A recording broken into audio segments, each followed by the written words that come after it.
Tonight on the StormWatch 12 winter forecast, we look into how much rain we will need this winter to pull southern Oregon and northern California out of our intense drought. Snowmobile riders are hopeful for a snowier winter up in the Cascades after a subpar season last year. And it wasn't just because of a lack of snow. We'll explain what else spoiled last season. And will another La Niña winter bring plenty of powder days to Mount Ashland and Mount Shasta this year? We preview the ski and snowboard season for both ski areas. The StormWatch 12 Winter Forecast Special. Winter is on its way, and the StormWatch 12 weather team is making sure you're prepared. Thanks for joining us for the StormWatch 12 Winter Forecast. I'm Chief Meteorologist Matt Hoffman. Over the next half hour, we're going to break down how recent weather and changing weather patterns will impact what kind of winter we see this year. Now, looming most over this upcoming winter season is, of course, the drought, and it has been very dry. Our reservoirs, as you can see, very low, many of them under 10%. The good news is it has been a fairly wet start to the new water year. Since October 1st through November 21st, everybody is reporting above average precipitation, especially Mount Shasta, nearly 5 inches above normal. But still, the drought, it's still pretty rough out there, especially east of the Cascades, extreme to exceptional drought, but there has been some fair improvements towards Curry and Josephine counties. So how wet does this winter need to be to get rid of this drought and fill up our reservoirs? Meteorologist Josh Culbreth dug into those questions. Josh? Yeah, this new wet season has started out, well, wet. The above average start to the new water year has been an encouraging sign for some, and that includes Spencer Higginson, a hydrologist at the National Weather Service here in Medford. When asked if he thinks if we could make a dent in the drought at this pace, Higginson said a wet start to the season doesn't hurt, but it'll ultimately come down to the snowpacks. The demand on the reservoirs is going to start as soon as the rains stop, and if we can't continue to have that inflow from that snowpack late into the summer, then we're going to run out of that reservoir water. So that snowpack sitting up there in the mountains later in the year is exactly what we want.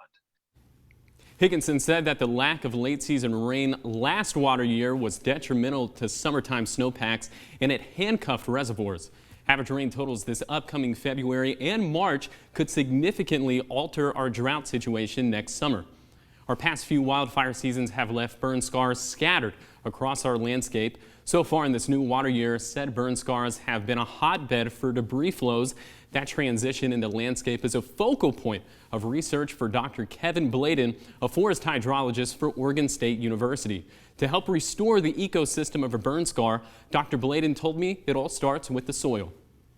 That's really the key, is trying to create some structure back in the soil by getting some vegetation reestablished, some new roots back into that soil.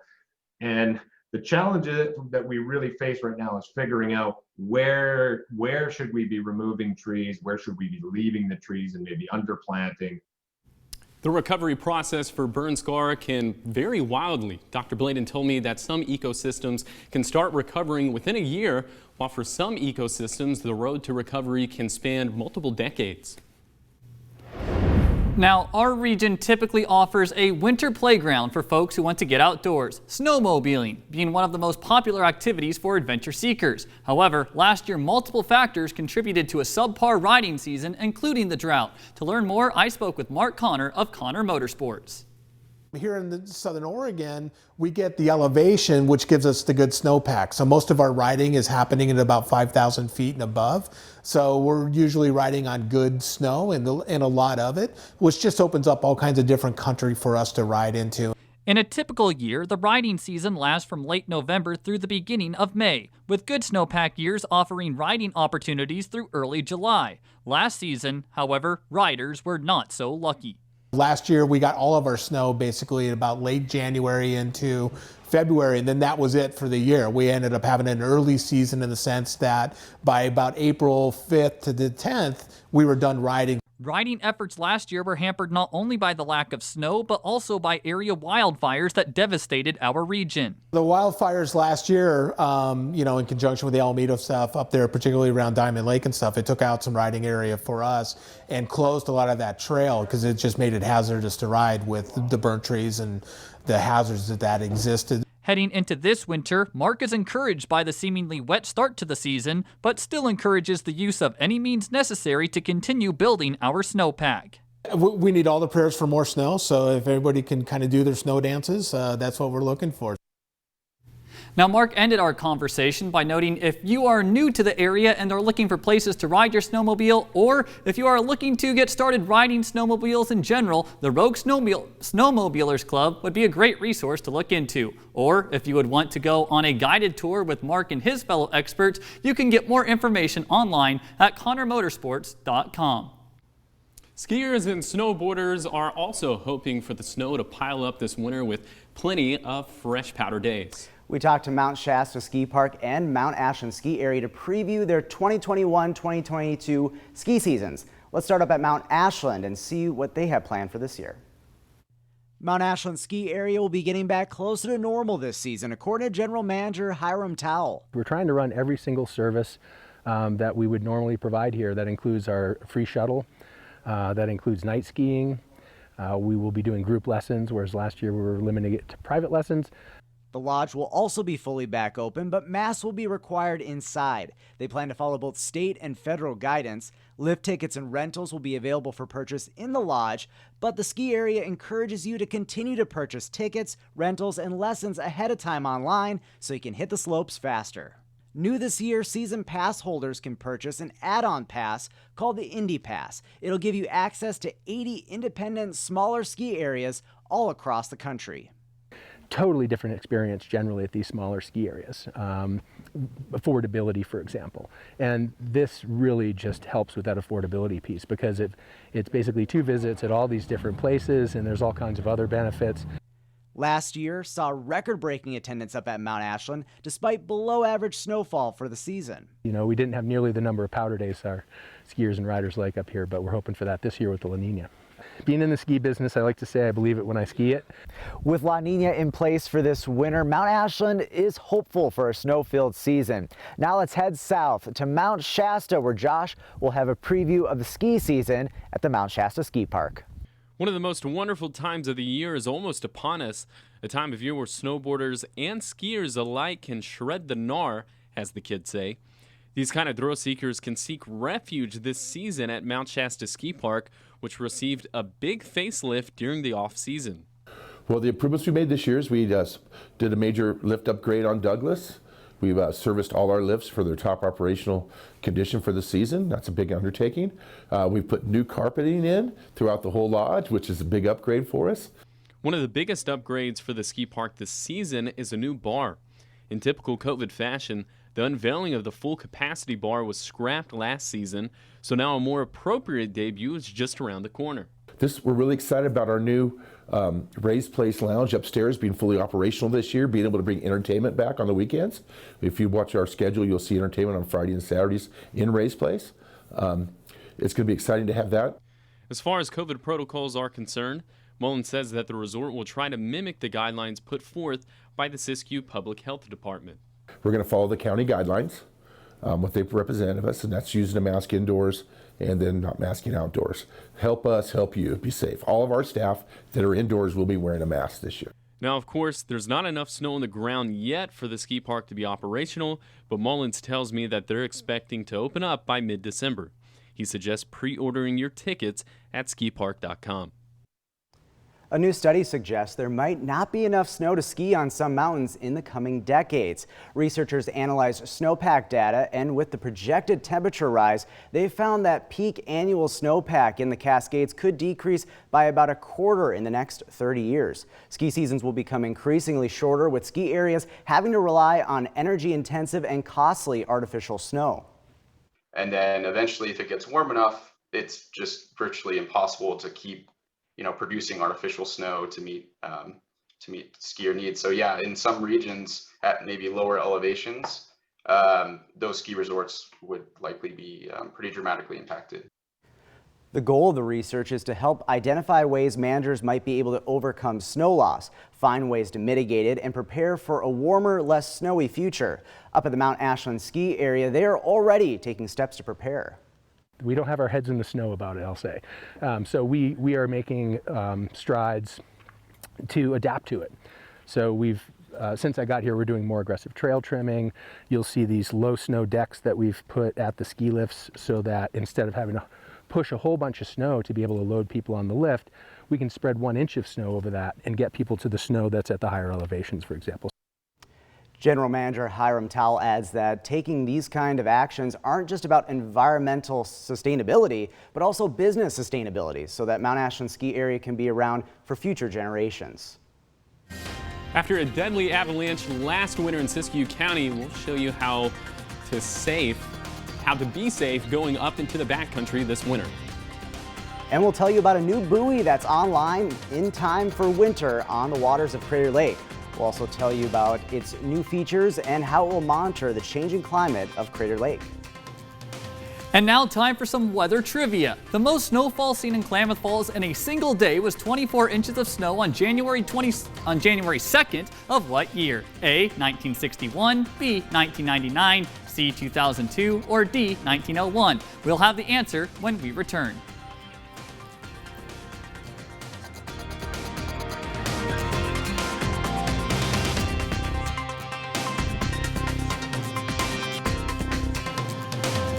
Newswatch 12's Winter Forecast Special is presented by Lithia Chrysler Jeep Dodge of Medford.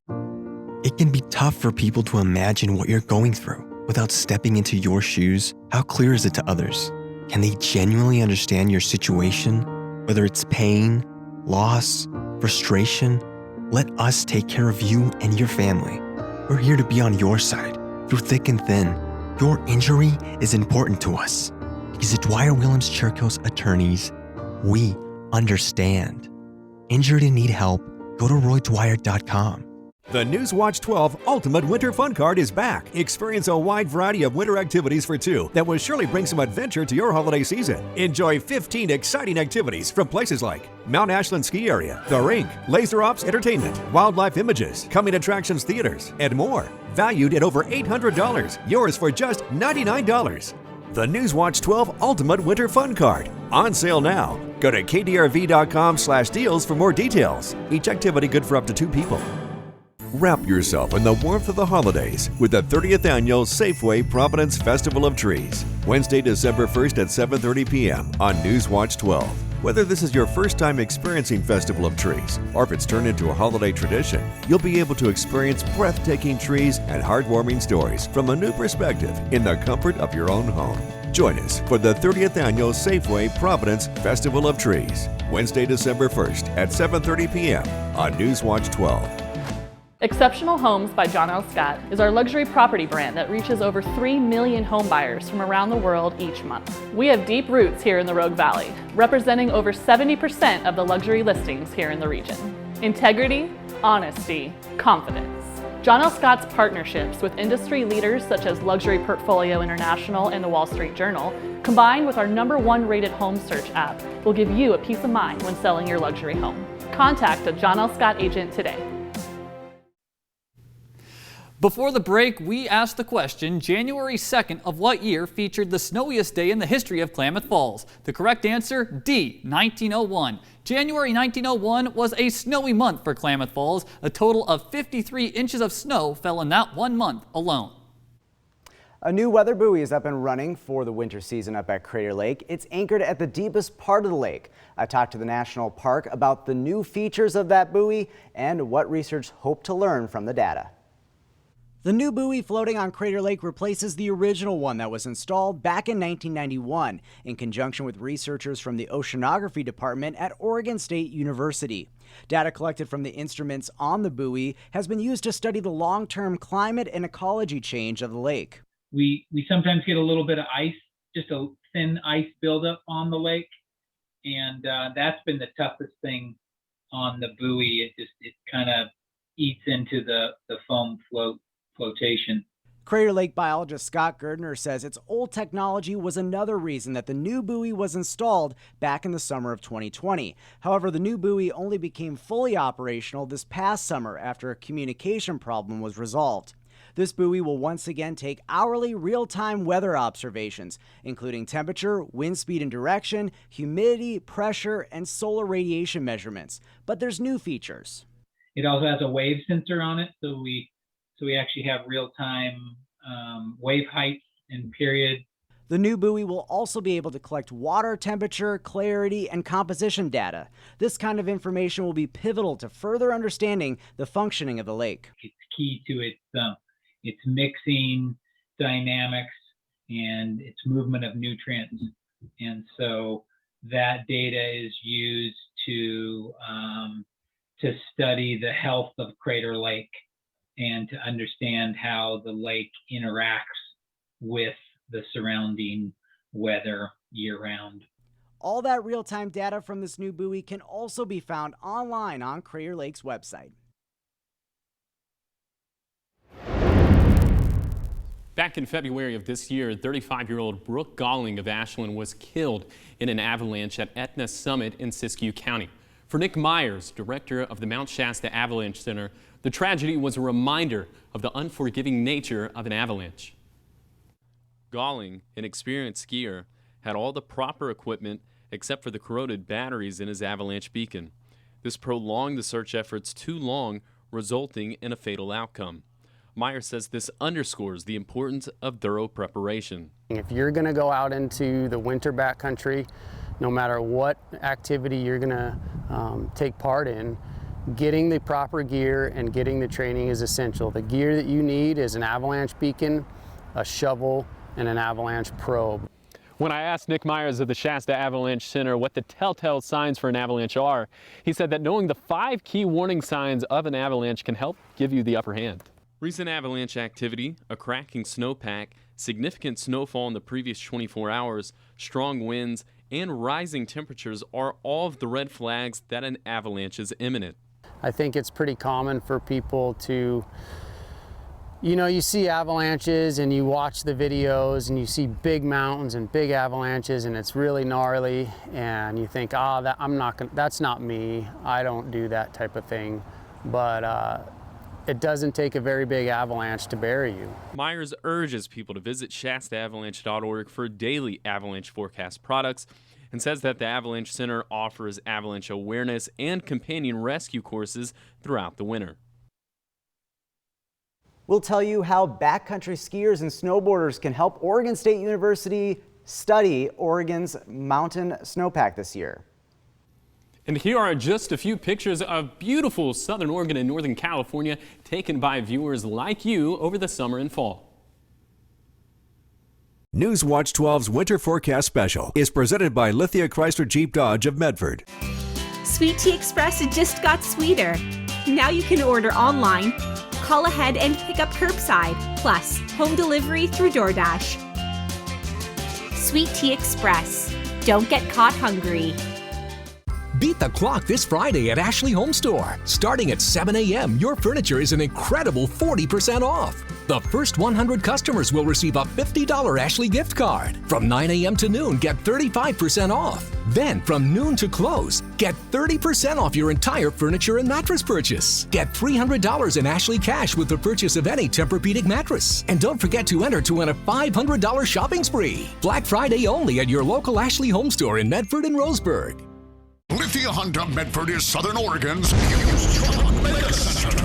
You've been looking at trucks and want to get big deals or buy new? Medford Honda has over 60 quality pre-owned trucks in stock. Choose from Ford, Chevys, Rams, GMCs, Toyotas, and more. We have half tons, 3/4 tons, and a great selection of heavy-duty diesels. Just go to usedtruckmegacenter.com for huge deals on pre-owned trucks. When you need a truck, think of Medford Honda. We're just past Lowe's, and we're Southern Oregon's used truck mega center. Bi-Mart's biggest sale of the year is going on now. From tools to sporting goods, housewares to decor, our 16-page savings book has you covered. Men's Rustler straight leg jeans are just $9.88. Get a 65-inch Magnavox 4K Roku TV for $469.99. Shop and save store-wide, in-store, or online with Bi-Mart's latest savings book out now and posted online at bimart.com. Employee-owned, real value every day.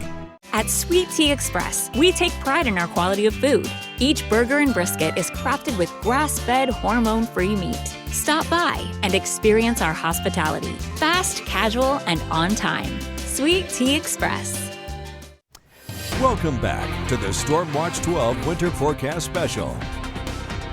Backcountry skiers have a chance to become citizen scientists this year. Oregon State University researchers are looking for help measuring snowpack in the Cascades over the winter. They want to get better estimates of how much water is stored in Oregon's snowpack. While there are several snow stations in the Cascades, it's tough to get details about snowpack in the higher terrain. That's where backcountry hikers and skiers come in. We are only asking people to measure snow depth, and so you can do that with a meter stick. You can do that with a measuring tape. Backcountry enthusiasts typically carry with them avalanche gear, and so they have an avalanche probe. Once you get the snow depth, you record it to an app on your phone called Mountain Hub. The project is funded by NASA. So far, there have been close to 4,000 participants from all over the world recording data. Living in the Pacific Northwest provides unique weather challenges. This is especially true when it comes to purchasing new tires for your automobile in the winter. Oftentimes, you'll hear words thrown around like all-season tires and snow tires. Brett Ellis from Les Schwab Tire Centers explains the subtle differences between the two. All seasons generally have a different rubber compound where they're built for higher mileage, 60, 70, 80,000 mile rated tires. Most winter tires have a softer rubber compound, and they're not really built for the heat, but built more for traction.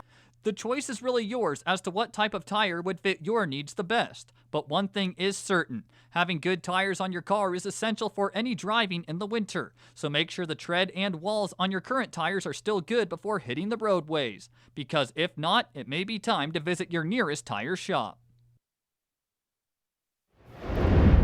Now, one of the windiest places on the entire West Coast is Cape Blanco State Park in Curry County. This was highlighted by a 145-mile-per-hour wind gust during the Columbus Day storm in 1962. But recently, due to safety hazards of a decaying anemometer tower and failure to secure permits to build a new tower, the observation instrumentation at Cape Blanco had to be removed. Although not as conducive to high winds as the exposed headland of Cape Blanco, there is still an observation station on the south side of Port Orford to give us accurate information from that section of Curry County. La Niña is expected to continue through this winter, but will it bring the rain and snow we need to get us out of this drought and help our reservoirs? I'll have your winter forecast when we return. Stay tuned. And here are just a few more captivating photos of Southern Oregon and Northern California taken by viewers like you over the summer and fall. Newswatch 12's Winter Forecast Special is presented by Lithia Chrysler Jeep Dodge of Medford.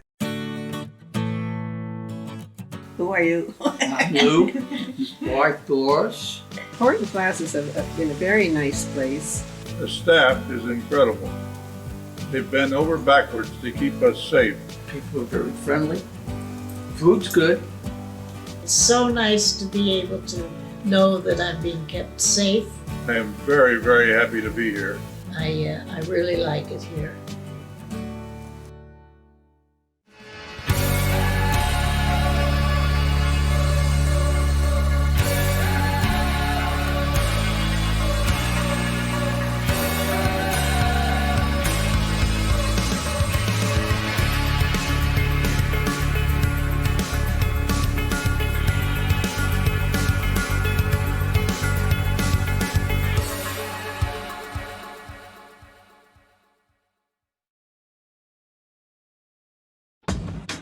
Now's the time to get a great deal on #1 selling Kubota compact tractors.